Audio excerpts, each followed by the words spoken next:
দেশের কৃষি খাতে আধুনিকায়ন ও প্রান্তিক কৃষকদের ভাগ্য বদলে বড় পদক্ষেপ নিয়েছে সরকার। আগামী ১ বৈশাখ ১৪৩৩ এপ্রিল আনুষ্ঠানিকভাবে কৃষক কার্ড বিতরণ কর্মসূচির উদ্বোধন করবেন প্রধানমন্ত্রী তারেক রহমান। সোমবার ৩০ মার্চ সকালে তেজগাঁওয়ে নিজ কার্যালয়ের শাপলা হলে এক অনুষ্ঠানে তিনি এই ঘোষণা দেন।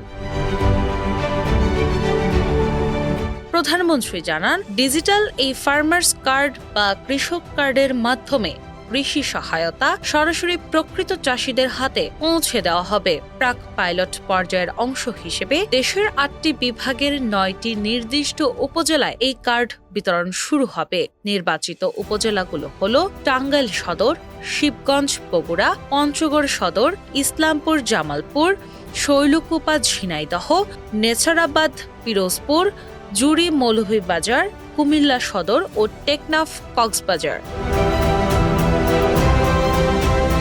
কৃষি সম্প্রসারণ অধিদপ্তরের ডিএই তত্ত্বাবধানে বাস্তবায়িত এই কর্মসূচির আওতায় ভূমিহীন, প্রান্তিক ও ক্ষুদ্র কৃষকেরা গড়ে ২৫০০ টাকা করে সরাসরি ভর্তুকি বা কৃষি উপকরণ সহায়তা পাবেন। এছাড়া খরিফ ১ ও খরিফ ২ মৌসুমে নির্ধারিত হারে আর্থিক অনুদানও প্রদান করবে সরকার। এর আগে রোববার ২৯ মার্চ এক পর্যালোচনা সভায় প্রধানমন্ত্রী প্রকল্পের স্বচ্ছতা নিশ্চিত করতে এবং প্রকৃত কৃষকরাই যেন এই সুবিধা পান সে বিষয়ে সংশ্লিষ্ট কর্মকর্তাদের কঠোর নির্দেশনা দেন।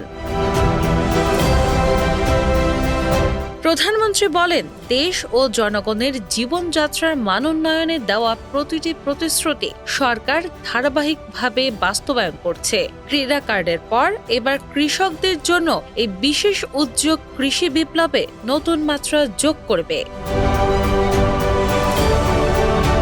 দিনা ইসলাম, বাংলা বাজার পত্রিকা।